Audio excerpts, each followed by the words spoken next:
हम है 12वें श्लोक पे। तो भगवान यहाँ पे बोलते हैं कि कर्मों की सिद्धि के लिए हम अन्य अन्य देवताओं को पूजते हैं। और क्या होता है, पूजने पर ना वो कर्मों की सिद्धि भी बहुत जल्दी से हो जाती है उनकी। लेकिन मुझको पाना उतना ही फिर दुर्लभ हो जाता है। क्यों? क्योंकि वो संसार से बंध गया।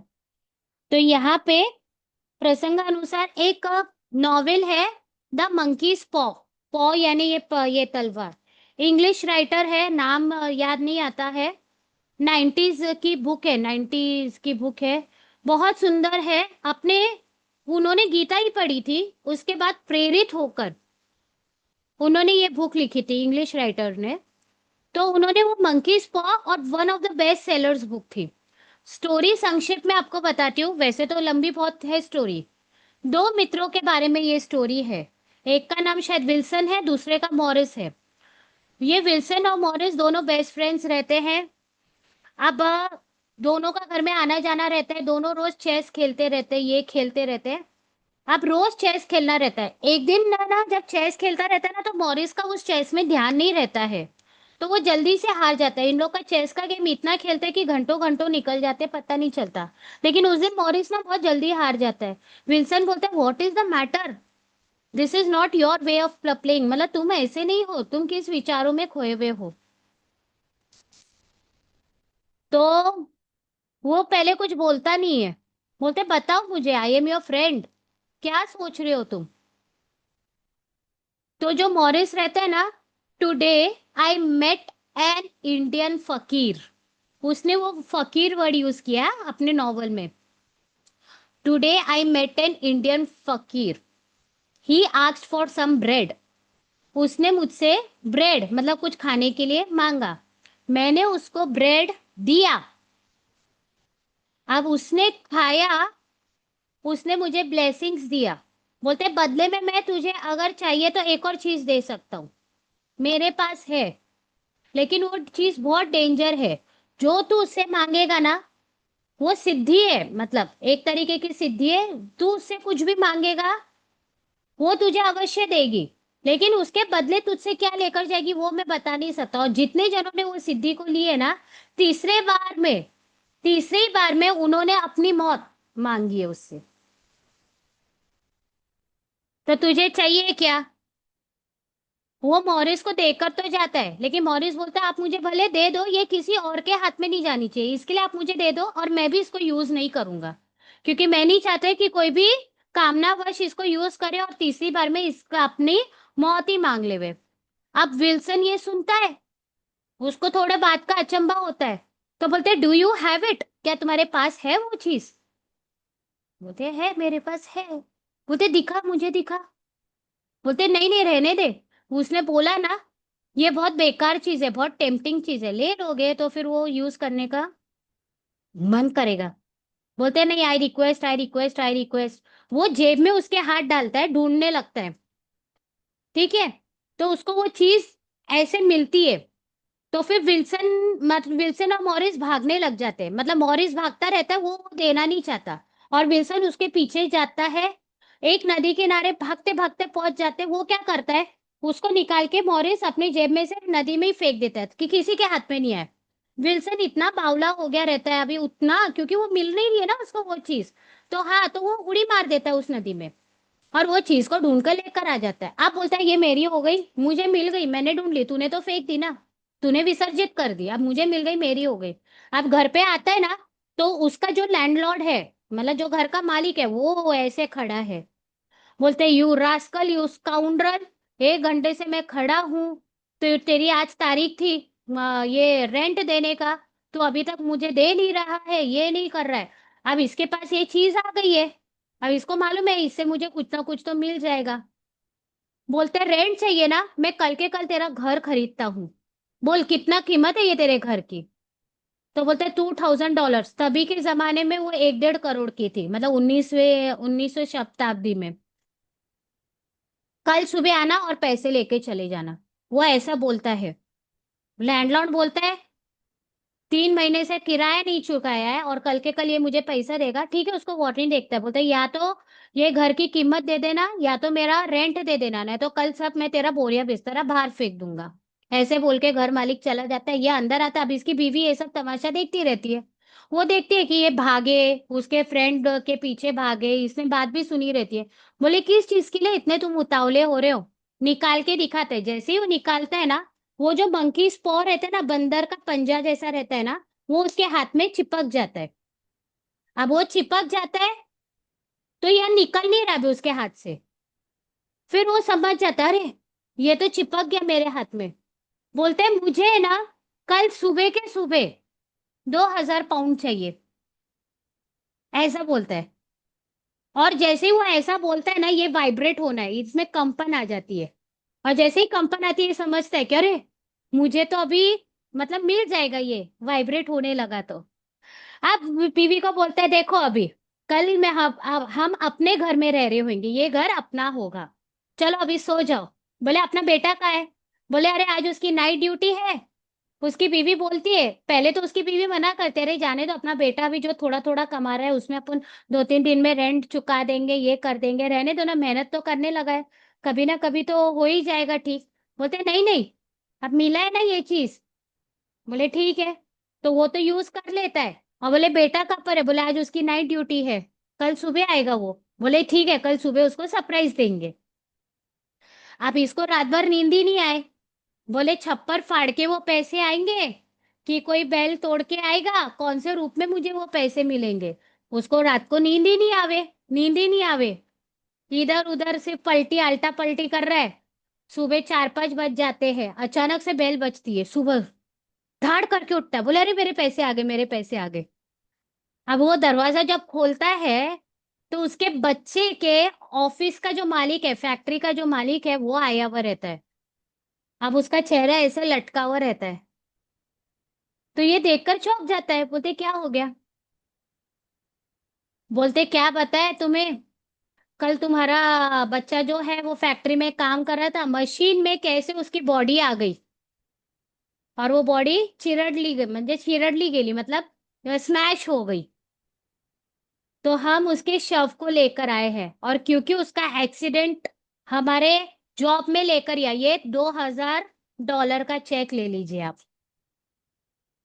चेक पकड़ा के बच्चे का शव देकर वो तो निकल चढ़ता है। अब सोचो उसकी मम्मी की हालत क्या हुई होगी, उसकी हालत क्या हुई होगी, क्या कीमत उसने चुकाई। 2,000 तो बराबर आ गए, लेकिन बेटा गया हाथ से। उसका क्रीमेशन होता है, मतलब उसको दफनाया जाता है, ये हो ही जाता है। अब इसकी मम्मी की वाणी चली गई रहती है, एकदम अधमरी सी। बोलते ये क्या हो गया, कैसे क्या हो गया, ये हो गया, पागल जैसी होती है।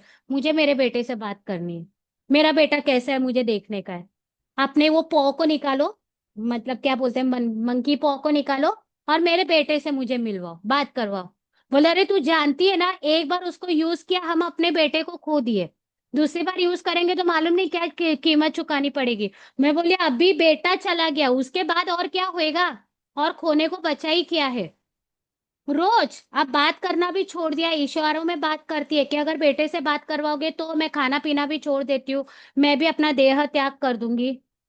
कंटाल के वो वापस वो पॉ को निकालता है, अपने मंकी पॉ को निकालता है, हाथ में वो चिपक जाता है। बोलते हैं हमारा बेटे से हमको मिलना है, वो जिस हालत में अभी, हमको उसको मिलना है। वापस वो वाइब्रेट करता है हाथ में। दरवाजा खुलता है धाड़ करके, अचानक से हवा आती है, दरवाजा खुलता है, एक जॉम्बी जैसा। जॉम्बी मतलब जिसके बाल एकदम ऐसे, और एकदम ऐसे सूखी काटी, सूख गया है पूरा, जिसकी बॉडी सड़ गई है, चमड़ी ऐसे गल रही है, गिर रही है, वैसा। और एकदम जॉम्बी, बाल एकदम ऐसे ऐसे, एकदम ऐसे, मतलब स्केलेटन जैसा, अलग ही मतलब रूप। वैसे रूप में उसका बेटा आता है एकदम। अब माँ तो उसको देखती है तो उसको तो हार्ट अटैक ही आ जाता है, वहां पर ही वो देह अपना, सोचो क्या हो जाता है। अब आप सोच लीजिए फिर उसने तीसरी इच्छा क्या मांगी होगी। जैसा कहा गया था मॉरिस ने, वैसा ही हुआ है। तो यही बात इधर आती है, ये जो इच्छा है हमारी ना, कहने का तात्पर्य ये है जब हम देवताओं से भी कुछ मांगते हैं ना, सोचिए, हमको वो चीज जरूर मिल जाती है, वो सिद्धि प्राप्ति हो जाती है, लेकिन कहीं ना कहीं we are paying a price for it. हो सकता है हमने जो हमारे पुण्य अर्चन किए हैं ना, वो थोड़े माइनस हो गए हो। भगवान हमारा ये शरीर हमको हमारा ठीक कर दो। तुमने जो पुण्य किए हैं, हमने जो पुण्य किए, हो सकता है वो माइनस हो जाता रहते। There is nothing called as free lunch. भगवान बोलते हैं यहाँ पे फ्री में कुछ भी नहीं मिलता है।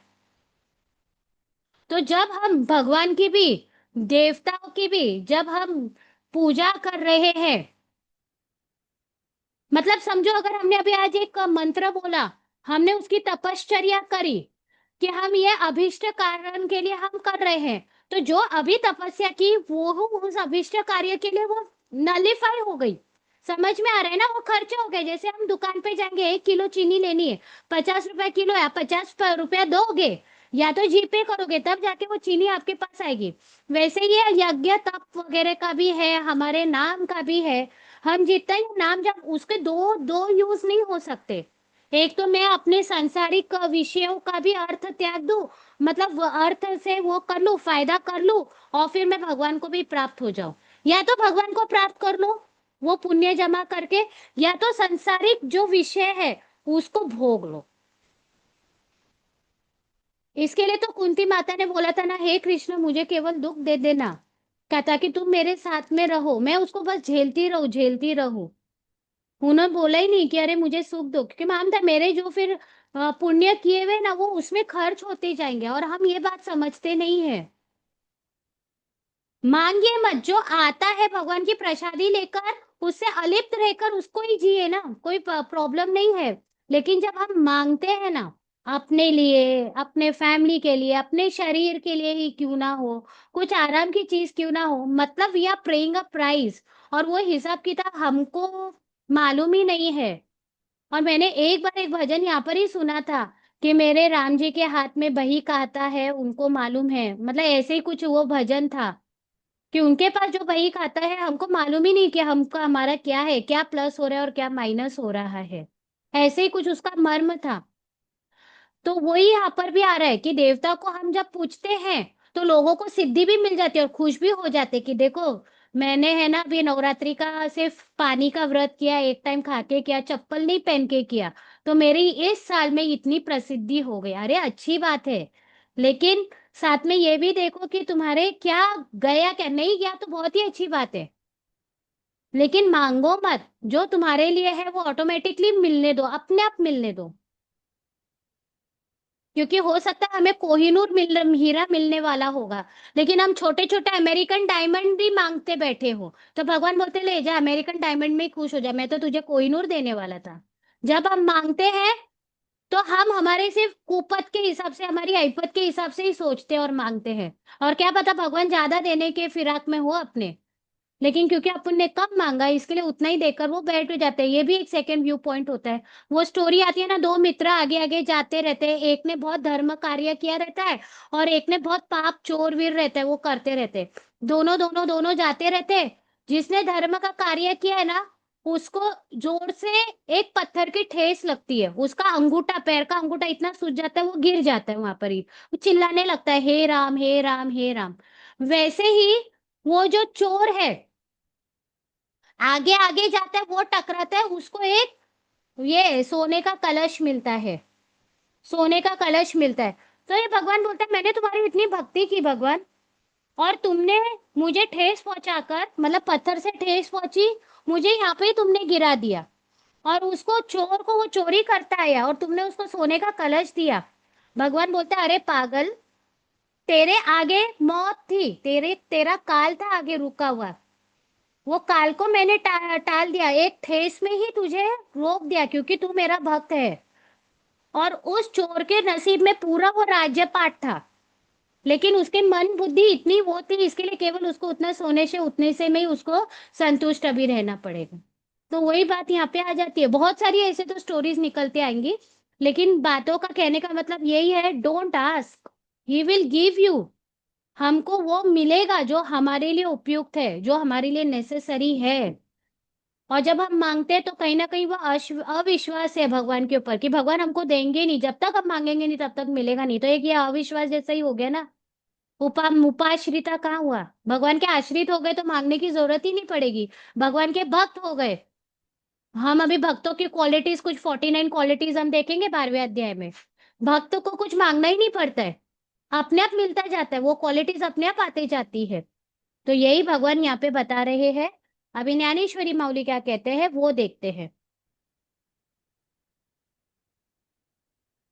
वे लोग अपने मन में नाना प्रकार की कामनाओं को रखकर उचित विधि विधान से अपनी पसंदीदा अनेक देवी देवताओं की उपासना करते हैं। फिर जो जो अभिलषित वस्तुएं वे लोग चाहते हैं, वे सब की सब वस्तुएं उन्हें प्राप्त हो जाती है। वही हमने अभी जो बात की वो ये सेम। पर यह बात तुम अच्छी तरह से समझ लो कि ये सब किए हुए कर्मों का ही फल होते हैं। वास्तव में यह बात निर्विवाद रूप से सत्य है कि कर्म के अलावा यहाँ ना तो कोई और दाता है, ना तो कोई ग्रहीता। इस संसार में केवल कर्म ही फल देने वाले होते हैं। कर्म की गति गहन है, हम ऐसा भी बोलते हैं ना। कर्म एक बार भगवान तुम्हारा वो छोड़ देंगे, लेकिन गहन तुम्हारा, अरे सॉरी, कर्म तुम्हारा पीछा नहीं छोड़ेगा, ऐसा बोलते भी है ना। कितने लेख आते हमको। जैसे भूमि में वही उगता है जो बोया जाता है, अथवा दर्पण में जो दिखता है उसी की प्रतिछाया उसमें दिखाई देती है, अथवा जैसे पर्वत के नीचे खड़े होकर जो कुछ भी कहा जाए उसी की ही प्रतिध्वनि सुनाई पड़ती है, वैसे ही है किरीटी। यद्यपि इन सब देवियों और देवताओं के भजनों का मैं ही साक्षीभूत हूँ, फिर भी उपासक की भावना के अनुसार उसे भजन का फल प्राप्त होता है। मैं ही वो देवता के रूप में वो फल उनको प्राप्त करके देता हूँ। अब भगवान यहाँ पे 13वें श्लोक में फिर से अपने अकर्तापन की, कैसे उन्होंने चारों वर्णों को रचा है वो बताया है यहाँ पे 13वें श्लोक में। देखते हैं 13वां श्लोक।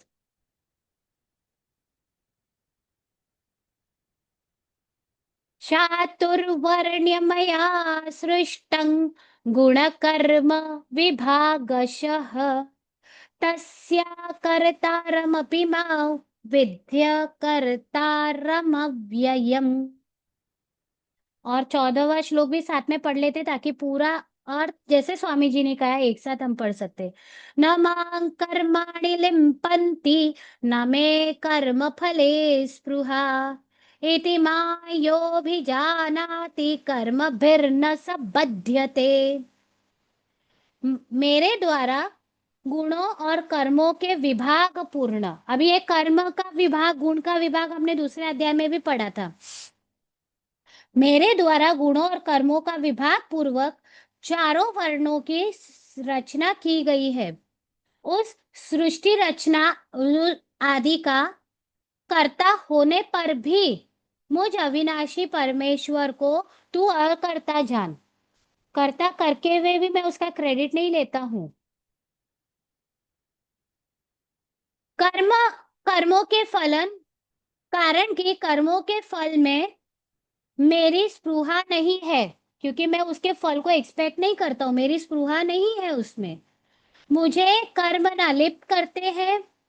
इस प्रकार जो मुझे तत्व से जान लेता है वह भी कर्मों से नहीं बंधता है।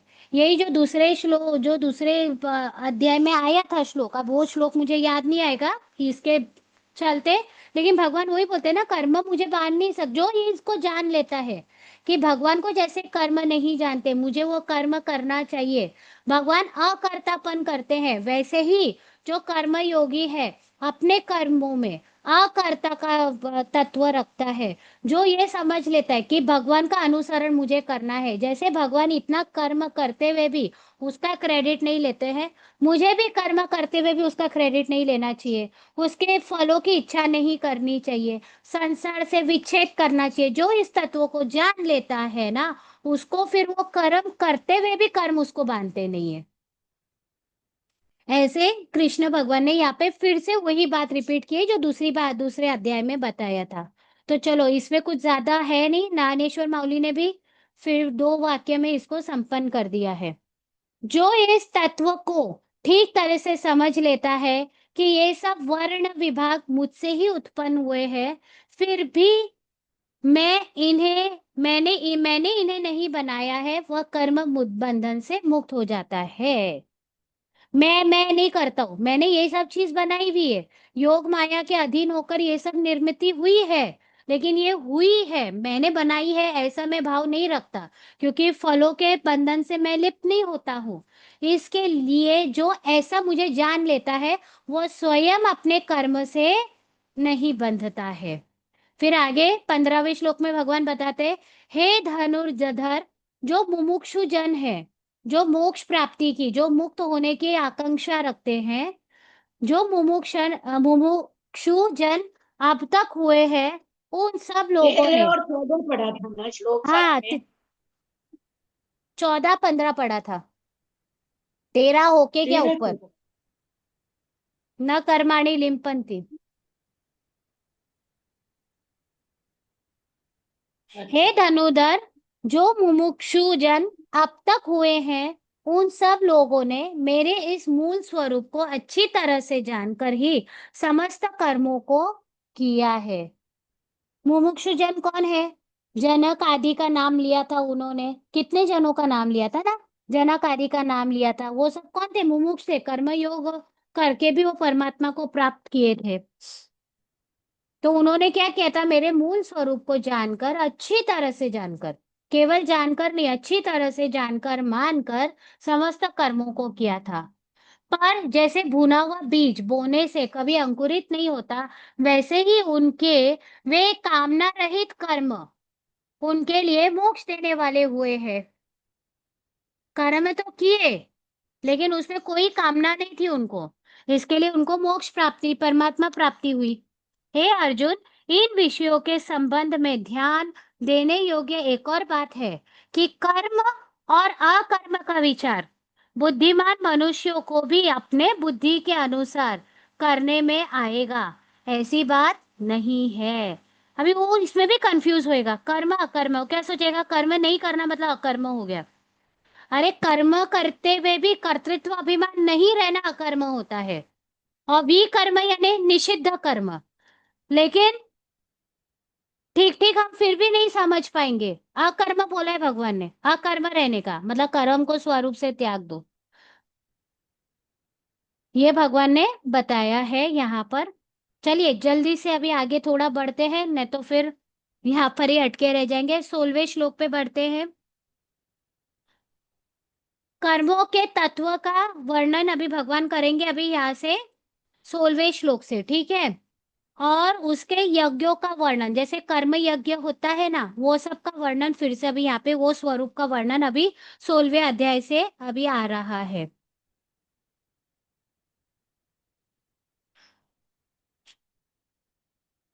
किम कर्म किम कर्मेति कवयोऽप्यत्र मोहिताः, तत्ते कर्म प्रवक्ष्यामि यज्ञात्वा मोक्ष्यसे शुभात्। कर्म क्या है? आ गया अभी हमारा फेवरेट। कर्म क्या है, अकर्म क्या है? इस प्रकार इस विषय में विद्वान भी मोहित हो जाते हैं। जो विद्वान है ना, वो भी कंफ्यूज हो जाते हैं, मोहित हो जाते हैं।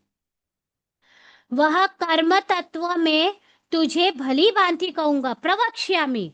वक्ष्यामि मतलब कहता हूँ, प्रवक्ष्यामि मतलब एकदम अच्छे तरीके से समझाता हूँ। प्रवक्ष्यामि भली भांति कहूंगा, जिसको जानकर तू अशुभ कर्म बंधन से मुक्त हो जाएगा। मतलब कम कर्म करते हुए भी वो कर्मों से नहीं बंधेगा। जो तुझे लगता है कि ये मैं घोर कर्म कर रहा हूं, वो तू फिर नहीं करेगा। तो भगवान यहाँ पे, अच्छा यहाँ पे, एक मिनट, हाँ।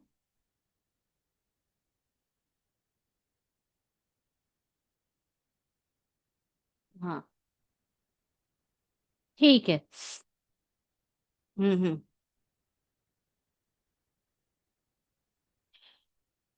कर्म क्या है, पहले ज्ञानेश्वरी माउली का देख लेते हैं। कर्म क्या है और अकर्म के लक्षण क्या है, इस बात का विचार करते करते बुद्धिमान लोग भी चकरा गए हैं। तो वो समझ ही नहीं पाते कर्म और अकर्म क्या है। जैसे नकली सिक्के देखने में असली सिक्कों के ही भांति प्रतीत होते हैं और परीक्षक को भी भ्रमित कर देते हैं, वैसे ही इस प्रकार के उद्भट महापुरुषों के कर्म भी, जो संकल्प मात्र से एक दूसरी ही सृष्टि तक का सृजन कर सकते हैं, निष्कामता की झूठी परिकल्पना के चक्कर में पड़कर अंततः सकाम ही सिद्ध हुए हैं। अर्थात इस भ्रम के कारण कर्म बंधन रूप पाश में जकड़े जाते हैं। हम क्या करते हैं, हमें लगता है अरे हम अकर्म कर रहे हैं, हम कर्म कर रहे हैं, हमारे बुद्धि में भेद हो जाता है। लेकिन एक्चुअली वैसा है क्या, हम भ्रमित हो गए हैं, फिर से हम ये संसार चक्र में बन जाते हैं। वैसे ही हमारे संत जन है, वो कहते हैं हम तो सब चीजों से लिप्त है, हम तो सब चीजों से लिप्त है, तो भी उनको अपने शिष्यों की सेवा चाहिए रहती है। वो नरम नरम उनको आदत मतलब सब लग्जरीज की भी आदत पड़ जाती है, नहीं नहीं कह के भी वो सब चीजों में बंध जाते हैं, मोहित हो जाते हैं, तत्व को ही भुला देते हैं, भ्रमित हो जाते हैं। और जो कर्म उनको करना चाहिए वो नहीं करके बोलते हैं, अरे भगवान ने हमें अकर्मणीय रहने को कहा है। तो वो जो कर्म उनको करना चाहिए उसका कर्तृत्ववान मान नहीं रहना चाहिए, कर्तृत्व अभिमान नहीं रहना चाहिए, उसमें भी उनको कर्तृत्व अभिमान रहना चाहिए कि देखो मेरे इस कर्म से इतने मेरे चेले चपाटे हो गए हैं, आदि आदि हो गए हैं। इतना उनके अंदर अहंकार आ जाता है, दूसरों में दोष दृष्टि आ जाती है। कितने संत महात्मा जो मैं कहता हूँ वही सही, बाकी जो सब कहते हैं वो गलत, दोष दृष्टि आ जाती है। हो सकता है उनका भी कोई साइड सही हो, नहीं नहीं हम जो कहते हैं वही सही, ये दोष दृष्टि आना। हमारे इतने फॉलोअर्स है, हमारे इतने लाइक्स है, हमें इतना होना चाहिए, हमारे सेवेकरी ने इतना दान धर्म करना चाहिए, मतलब वो एक अलग लेवल का ही हो जाता है। तो ये सब भ्रमित करने वाला है। अकर्म की परिभाषा ही उन्होंने बदल दी, ऐसे भगवान बोल रहे हैं। तो अंत में क्या होता है, वो भी कर्म बंध के रूप में पाश में जकड़े चले जाते हैं। ये इतना गूढ़ और किचकट और इतना एक चक्रव्यूह के जैसा है। हम जितना इसको समझ ले, लेकिन ये प्रैक्टिस कर करके ही हमारे ये आदत में आएगी। कितना भी हमको इसको जान ले, जो माया है ना हमको मोहित करती रहेगी, और कब हमारा जो कर्म है वो विकर्म में कन्वर्ट हो जाएगा हमें पता भी नहीं चलेगा। और हम भ्रम में जीते रहेंगे क्या हमारा ये जो कर्म है ना वो अकर्म ही हो रहा है, लेकिन वो विकर्म का रूप कब ले लेगा ना हमें पता नहीं चलेगा। एकदम सूक्ष्म, एकदम बारीक, एकदम दक्षता मतलब हमें रहनी चाहिए उसके अंदर, नहीं तो वापस हम ये संसार बंधन में, ये कर्म बंधन में बंध जाएंगे। ऐसा भगवान यहाँ पे कह रहे हैं। इस विषय में विचार करते समय जब बड़े बड़े ज्ञानी जन भी धोखा खा गए हैं, अर्थात मूढ़ बने हैं, तो फिर मूर्खों की तो बात ही क्या है। इसीलिए मैं यह विषय स्पष्ट रूप से तुम्हें बतलाता हूँ, तुम ध्यान पूर्वक सुनो। अच्छे अच्छे जो बुद्धिमान लोग हैं ना, जो सो कॉल्ड बोलते हैं ना, मेरे गुरुजी हमेशा बोलते हैं सहस्रार तक हम पहुंच जाते हैं, लेकिन फिर हम इतने बड़े भक्त हो गए, हमें इतनी सिद्धि मिलने लगी, हम हमारा क्योंकि ये थर्ड आई हमारा एक्टिवेट हो जाता है, तो हम किसी के बारे में ध्यान करेंगे तो हमें समझ में आ जाता है, टेलीपैथी होने लगती है कि वो सामने वाला क्या कर रहा है या कुछ आगे होने वाला है, उसकी अनुभूति एकदम स्ट्रांग हो जाती है। तो जब हमें ये सिद्धि मिलने लग जाती है ना, तो हम उसमें भी भ्रमित हो जाते हैं, देखो मैं भगवान का कितना अच्छा शिष्य, मुझे इतना सिद्धि मिलने लगी। सहस्रार से डायरेक्ट हम मूलाधार पे वापस आ जाते, देर ही नहीं लगती। बोलते हैं ये जो चढ़न है ना बहुत मुश्किल है, लेकिन जब हम गिरते हैं ना तो धड़ाम से गिरते हैं। तो भगवान बार बार हमें सतर्क करते, भाई तुम ये गीता पढ़ रहे हो तो ये मत समझ लो कि ये तुमने पढ़ लिया मतलब इसको पूरी तरह से समझ लिया। अभी तो तुम बस ट्राई कर रहे हो, ट्राई कर रहे हो। और ये समझ के जो सात्विक भाव आता है उससे भी जकड़े मत रहो, अरे मैं अभी सात्विक हो गई, मैं सात्विक हो गई, मैं तो अकर्मता में आ गई। अभी तुम अकर्मता में हो, नेक्स्ट क्षण कब वो तुम विकर्म में हो जाओगे तुमको भी पता नहीं चलेगा, ये बुद्धि तुमको मोहित कर देगा। मालूम नहीं पड़ेगा। तो कोई भी अपने अनुभव से तुम बंधे मत रहो, चाहे वो अच्छे अनुभव रहने दो, चाहे वो मतलब बुरे अनुभव रहने दो, चाहे वो मेरी प्रच्युति क्यों ना होने दो। भगवान ने मुझे तो दर्शन दे दिए, मैं तो मुक्त हो गई, और मैं उसी को ही पकड़ के अगर बैठूंगी ना, तो हो गया फिर कल्याण, धड़ाम करके वापस फिर नीचे गिरेंगे। हो गया ना, अनुभूति आ गई ना, तो अगले बार भी वो अनुभूति आनी चाहिए, ये भी एक्सपेक्टेशन मत रखो। बस संसारी मनुष्य की जैसे अपने आगे आगे कर्म करते जाओ, रोज अनुभव लो, रोज कृष्ण अर्पण वस्तु करते जाओ, वहीं के वहीं उसको छोड़ दो, अर्पित कर दो बस। पकड़ के कुछ भी रखना नहीं है, नहीं तो ये कर्म विकर्म होते देर नहीं लगेगी। बार बार भगवान बता रहे हैं कि ज्ञानी से ज्ञानी जन मोहित हो जाते हैं। इसके लिए अर्जुन, इसलिए सखियों, मैं तुम्हें ये ध्यान पूर्वक समझाता हूँ, अच्छे से प्रवक्ष्यामि, भली भांति तुम्हें समझाता हूँ, तुम समझो इस चीज को। पहले भी तुमको 2-3 बार समझाया, अभी फिर से समझा रहा हूँ। प्लीज अपने कर्म को विकर्म में तब्दील मत करना, चेंज मत करना, संसार के कर्मों के बंधन में मत लिप्त हो जाना। है अभी 8 मिनट है, कर लेते ये। कर्मण कर्मण्यो यप 17वें श्लोक पर है, हाँ बराबर, अभी 17, कोई आगे नहीं कोई पीछे नहीं।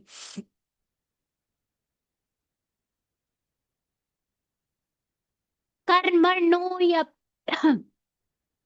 कर्मण्यो ह्यपि बोद्धव्यं बोद्धव्यं च विकर्मणः अकर्मणश्च बोद्धव्यं गहना कर्मणो गतिः। आ गया अपना गहना कर्मणो गतिः।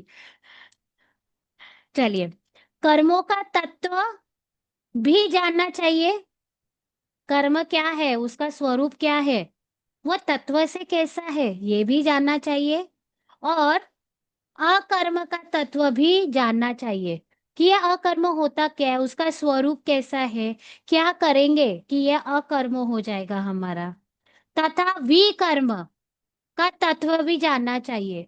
हमें विकर्म क्यों जानना चाहिए, ताकि हम वो विकर्म न करें, इसीलिए उसका हमको स्वरूप मालूम रहना चाहिए, उसका तत्व हमें मालूम रहना चाहिए। क्योंकि कर्मणों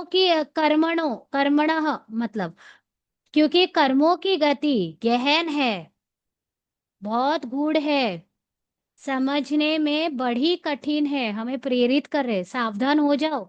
मैं जो अभी तुमको समझाने वाला हूं, वो स्वरूप, अभी तक तो मैंने तीसरे श्लोक में कर्म योग करो ये बताया, लेकिन तुम जब कर्मों का तत्व को समझ जाओगे ना, फिर कर्म के तत्व को समझ के अकर्म क्या होता है वो समझ जाओगे, विकर्म क्या होता है वो समझ जाओगे ना, तब तुम ठीक ठीक से कर्म योग कर पाओगे। करना चाहिए इसका जो इसकी प्रेरणा मैंने तीसरे अध्याय में दी, चौथे अध्याय में मैं उसका स्वरूप बता रहा हूं। तो अभी ध्यान पूर्वक सुनो, सबके तत्व तुमको जानना चाहिए कि क्या होता है, ताकि जब तुम कोई कार्य करो तो तुम्हारी विवेक बुद्धि तुम्हें बताए कि देखो ये तुम्हारा विकर्म है, ये तुम्हारा अकर्म है, ये केवल तुम्हारा कर्म है, तुम ये डिस्टिंग्विश कर सको, और ये महज तुम कार्य ही कर रहे हो, मतलब तुम्हारे अंदर इतना विवेक आ जाए। हम्म, 1 मिनट, मैं देखती हूँ यहाँ पे स्वामी जी ने कुछ कहा है क्या। चलिए ठीक है। ज्ञानेश्वर माउली कहते हैं, जिसके द्वारा सहज में ही इस विश्व की सृष्टि होती है, जिसके द्वारा सहज में ही इस विश्व की सृष्टि होती है, उसी को कर्म कहना चाहिए। सर्वप्रथम वो सहज कर्म अच्छी तरह से जान लेना चाहिए, जो सहज कर्म अपने आप जो होता जा रहा है, वो सहज कर्म को जान लेना चाहिए। फिर ठीक तरह से यह भी जान लेना चाहिए कि शास्त्रों में बतलाए हुए वे कौन से विहित कर्म है, जो हमारे वर्ण आश्रम, अभी भगवान ने चातुर्वर्ण्यम ऊपर भी बताया था, वर्ण आश्रम, ब्रह्म, क्षत्रिय, वैष्णव, शूद्र, इस रूप में ये वर्णाश्रम बताया है। ये varna is not equal to religion, फिर से ये वर्ण बना है, क्षत्रिय को फाइट करने का अधिकार है, जो वैष्णव रहते हैं उनको वाणिज्य मतलब ये कार्यधर्ता और सब आदि जो तीन जन है उन लोगों को पोसने का है। शूद्रों को सेवा कार्य में रत रहना चाहिए। ब्राह्मणों को पूजा पाठ करना चाहिए और सबकी भलाई के लिए प्रार्थना करना चाहिए। तो ऐसे ऐसे उनके कर्म के विभाग किए थे भगवान ने। और ये करते वक्त भी उन्होंने अकर्तापन नहीं रखा था अपने पास। तो भगवान भी यही बोल रहे हैं, जो सहज द्वारा हो जाते हैं निर्माण, जो विश्व की सृष्टि निर्माण हो जाती है उसको तो हम कर्म कहते ही हैं। सहज कर्म अच्छी तरह से जान लेना चाहिए।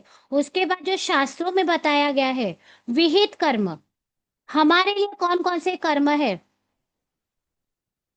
अभी विहित कर्म भी बहुत सारे रहते। अभी आप वेद पढ़ोगे तो आपको पता चलेगा ये भी करना चाहिए, ये भी करना चाहिए, ये भी करना चाहिए। एकादशी का भी व्रत करना चाहिए, फिर त्रयोदशी का भी करना चाहिए, शिवरात्रि का भी करना चाहिए, चतुर्दशी का भी करना चाहिए, अमावस्या का भी पारायण करना चाहिए, पूर्णिमा का। तो क्या हम सबका सब कर सके? नहीं, सबके सब हम नहीं कर सकते। ज्ञात हमको रहेगा। उसमें से फिर आते हैं नित्य और नैमित्तिक कर्म हमारे। उसमें से कुछ छांटकर हमारे वर्णों के अनुसार, हमारे नेचर के हिसाब से, हमारे संस्कारों के हिसाब से हमारे नित्य कर्म बन जाते हैं। जैसे सुबह संध्या आदि करनी चाहिए, पहले हमारे स्नान वगैरह करके शुद्धिकरण करनी चाहिए। फिर संध्या वगैरह, तीनों टाइम की संध्या रहती है ब्राह्मणों के लिए। लेकिन जो वाणिज्य लोग रहते हैं, जो वैष्णव रहते हैं, उनके लिए फिर वो कंपलसरी नहीं रहता है। एक संध्या भी उनके लिए ग्राह्य रहती है। तो फिर ये हमारे क्या हो जाते हैं, नित्य कर्म हो जाते हैं। और प्रसंग आने पर फिर हम जो कर्म करते हैं वो हो जाते हैं हमारे नैमित्तिक, निमित्त बन जाते हैं। जैसे रोज तो स्नान हम करते ही हैं, लेकिन अभी हमारे महाकुंभ मेला जब आया था, तब वहां पे जाके हम विशेष स्नान करते हैं। वो हो गया हमारा नैमित्तिक। भोजन तो रोज हम प्रसादी बनाते ही है, लेकिन जब मेहमान हमारे आ गए, अतिथि आ गए, तो अतिथि को देव का रूप जान के उनके लिए और विशेष व्यंजन हम जब बनाते हैं, तो वो हमारा हो गया नैमित्तिक। रोज के कार्य करते वो तो नित्य कर्म। और कोई निमित्त बनकर आ जाता है तो वो हो जाते हैं नैमित्तिक कर्म। तो विधित कर्म तो बहुत इन्फिनिट है। इनफाइनाइट बोलिए, इन्फिनिट बोल लीजिए। सबके सब करना हमारे लिए पॉसिबल नहीं है। फिर तो पूरे 12 महीना हम उपास ही करते रहेंगे, निर्जला व्रत ही करते रहेंगे, ऐसा हो जाएगा। उसमें से कितने नित्य है वो हमें छांटने का है। इसमें भी हमें भ्रमित नहीं होना है। नित्य नैमित्तिक कर्म, देखिए वो आगे यानी इन्होंने भी कहा है, वे कौन से विहित कर्म है जो हमारे वर्णाश्रम के लिए बहुत ही उपयुक्त कहे गए हैं, और इनका उपयोग क्या है। फिर जिन कर्मों को निषिद्ध कर्म कहा गया है, उन सब कर्मों के भी स्वरूप को भली भांति समझ लेना चाहिए। इतना करने से इसका फल ये होगा कि हम भ्रम से अपने आप को बचा लेंगे। इसमें हम कर्म बंधन से मुक्त हो जाएंगे।